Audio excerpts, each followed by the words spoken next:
Oke, berikutnya adalah alat pembayaran perdagangan internasional. Nah, kalau tadi kita sudah membahas bagaimana sih cara membayar dalam kegiatan perdagangan internasional, itu tadi ada beberapa cara ya. Kemudian sekarang adalah alatnya. Kita bayarnya itu pakai apa? Nah, ini salah satunya itu devisa. Nah, devisa itu apa? Devisa adalah falas atau valuta asing yang dapat digunakan sebagai alat pembayaran luar negeri dan dapat diterima di dunia internasional yang biasanya berada dalam pengawasan otoritas moneter. Yaitu kalau di setiap negara bank sentral, kalau di Indonesia berarti Bank Indonesia.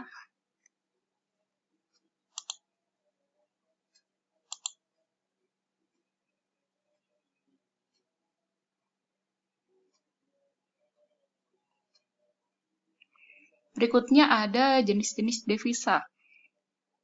Ada devisa umum, ada devisa kredit. Kalau devisa umum itu dia devisa yang diperoleh dari hasil ekspor atau dari penjualan jasa dan transfer. Kemudian untuk tingkat kurs devisa umum, dia ditentukan oleh penawaran dan permintaan falas di pasar valuta asing. Yang kedua, ada devisa kredit. Jadi devisa kredit itu apa? Yaitu devisa yang berasal dari kredit atau pinjaman luar negeri. Ketika kita dapat pinjaman dari luar negeri, otomatis di negara kita, Indonesia, itu uangnya bertambah kan. Ketika uang bertambah berarti dia akan mempengaruhi posisi kreditnya nanti di neraca pembayarannya. Kemudian untuk tingkat kurs devisa kredit itu dia ditentukan oleh pemerintah yang bertindak sebagai debitur, bukan oleh permintaan dan penawaran valuta asing di pasar valuta asing. Karena dia sifatnya itu dari kredit atau misalnya pinjaman luar negeri, jadi kan penentunya siapa ya? Pemerintah. Pemerintah kira-kira mau meminjam atau misalnya mau utang berapa triliun untuk tahun ini. Itu beda ya dengan devisa umum. Kalau devisa umum kan dia tergantung oleh permintaan dan penawaran valuta asing di pasar valuta asing. Kalau misalnya devisa kredit, itu dia ditentukan oleh pemerintah selaku debiturnya.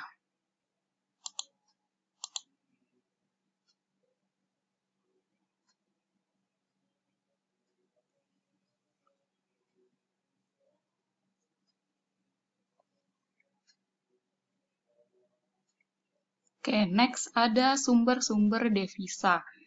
Jadi, tinggi rendahnya devisa suatu negara itu dia sangat dipengaruhi oleh perkembangan neraca pembayarannya. Nah, sumber-sumber devisa setiap negara itu dari mana aja sih? Yang pertama, tentu saja dari kegiatan ekspor. Kita menjual barang atau jasa ke luar negeri.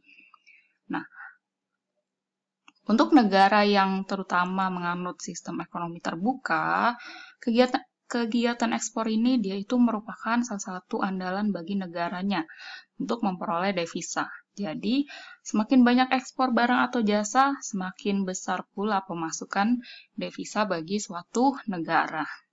Kan ketika kita ekspor, kita menjual barang nih ke luar negeri.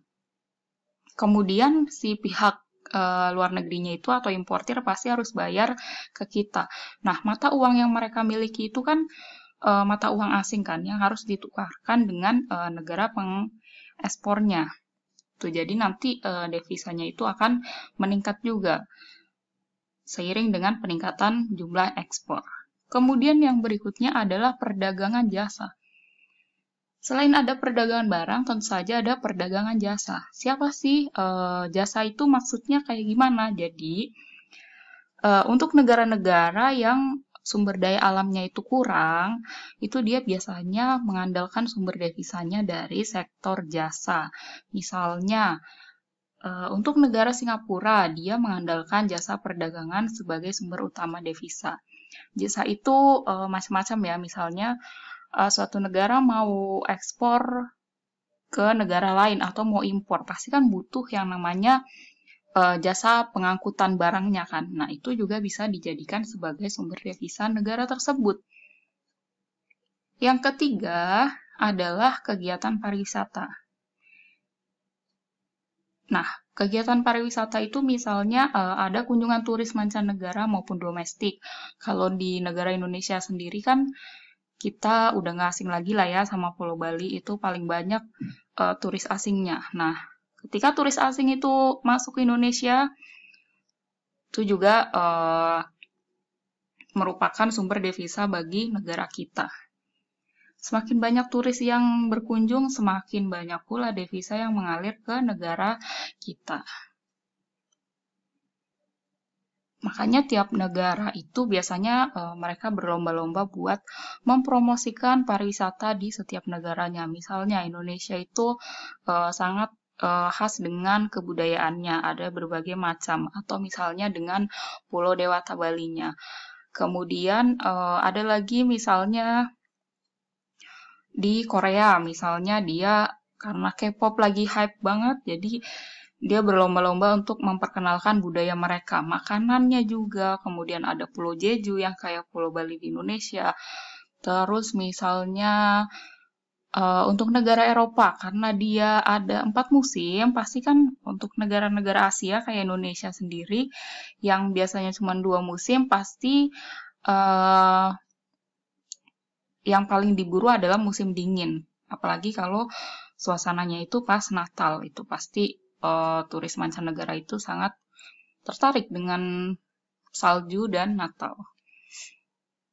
Yang berikutnya adalah pinjaman luar negeri atau bantuan dari luar negeri. Nah, untuk pinjaman luar negeri itu dia merupakan salah satu sumber devisa bagi suatu negara, terutama negara-negara yang berkembang. Kalau negara berkembang itu kan biasanya masih kekurangan modal, kan? Jadi dapat pinjaman nih dari negara lain. Yang berikutnya adalah hibah dan hadiah luar negeri. Jadi hibah itu dia merupakan sumber devisa bagi suatu negara yang sifatnya tidak mengikat. Hibah atau hadiah, jadi dia ibaratnya kayak dikasih sukarela, cuma-cuma, nggak harus dibayar lagi. Beda dengan pinjaman ya, kalau pinjaman itu dikasih pinjem, diutangin. Nih, misalnya Indonesia dapat pinjaman luar negeri dari Amerika 5 triliun. Nah, nanti Indonesia punya kewajiban buat bayar utangnya lagi. Kalau misalnya hibah itu ketika misalnya Amerika ngasih hibah atau hadiah ke Indonesia, Indonesia itu nggak usah bayar si hibah tersebut karena hibah itu sifatnya dia tidak mengikat. Yang terakhir adalah warga negara yang bekerja di luar negeri. Jadi, dana yang berasal dari warga negara yang bekerja di luar negeri, misalnya kayak TKI, Tenaga Kerja Indonesia, itu dia berkontribusi cukup besar terhadap devisa suatu negara. Karena kan mereka di luar negeri itu penghasilannya menggunakan mata uang negara tersebut ya kan. Ketika nanti pulang ke Indonesia, bawa uang dari negara yang bersangkutan. Nanti di Indonesia kan ditukar nih ke money changer. Nah, itu merupakan salah satu sumber devisa di negara Indonesia misal.